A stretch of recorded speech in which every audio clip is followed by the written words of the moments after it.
বিসমিল্লাহির রহমানির রহিম। সুপ্রিয় দর্শক, আসসালামু আলাইকুম।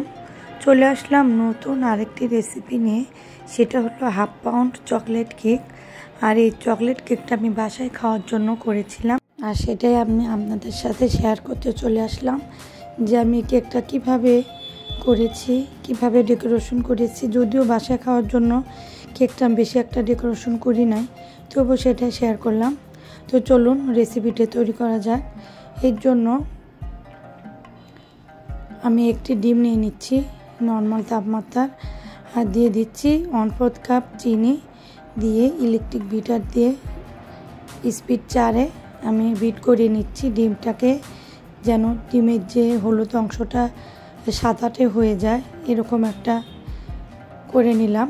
এখন এখানে সামান্য একটু চকলেট ইমালশন দিয়ে দিলাম, দিয়ে বিট করে নিলাম। এখন দিয়ে দিচ্ছি 3 টেবিল চামচ ময়দাটা আমি অফিস কিনে চেলে নিয়েছি। দিয়ে দিচ্ছি 1 টেবিল চামচ কোকো পাউডার, আর দিয়ে দিচ্ছি 1/2 চা চামচ বেকিং পাউডার, দিয়ে ভালোভাবে মিক্স করে নিচ্ছি। আর এখানে কিন্তু আমি ভিডিওর স্পিডটা বাড়িয়ে দিইনি, আপনাদের বোঝার সুবিধার্থে কিভাবে অল্প অল্প করে মিশাতে হয় সেটা আমি আপনাদের সাথে শেয়ার করতেছি। ভিডিওটা A to Z দেখবেন, আশা করি পারফেক্টভাবে চকলেট কেক বাসায় বানাতে পারবেন। আমার মেয়েরা সবসময় বাজনা করতেছিল, আম্মু তুমি এতগুলো কেক ডেলিভারি দিচ্ছ, আমাদের বাসায় খাওয়ার জন্য একটা কেক তৈরি করো না। তাই আমি এই কেকটা তৈরি করলাম। আর আমার এই কেকটা বানানোর পরে আমার মেয়ের অনেক খুশি। এখন দিয়ে দিচ্ছি 1 টেবিল চামচ কুসুম গরম পানি, দিয়ে ভালোভাবে মিক্স করে নিচ্ছি। আর কুসুম গরম পানিটা দিলে কেকে অনেক বেশি সফট হয়, আর কেকটা হওয়ার পর যে চুপসে যায় সেটা যাবে না। এটা একটা টিপস, এটা অবশ্যই ফলো করবেন।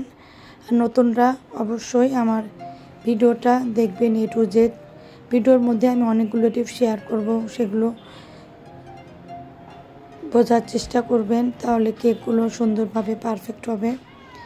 আর অপরদিকে আমি আমার ওভেনটা নোভিনা, পাওয়ারটা একটু বেশি দিতে হয়, 200 ডিগ্রি সেলসিয়াসে 10 মিনিট ওভেন প্রিহিট করতে দিয়েছি।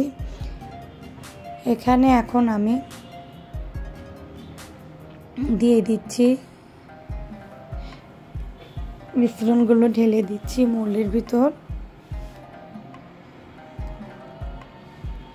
আর আমার চ্যানেলটি যারা ফেসবুক থেকে দেখছেন, Facebook page cooking studio by Surabhi, পেজটা অবশ্যই লাইক দিয়ে আমার সাথেই থাকবেন।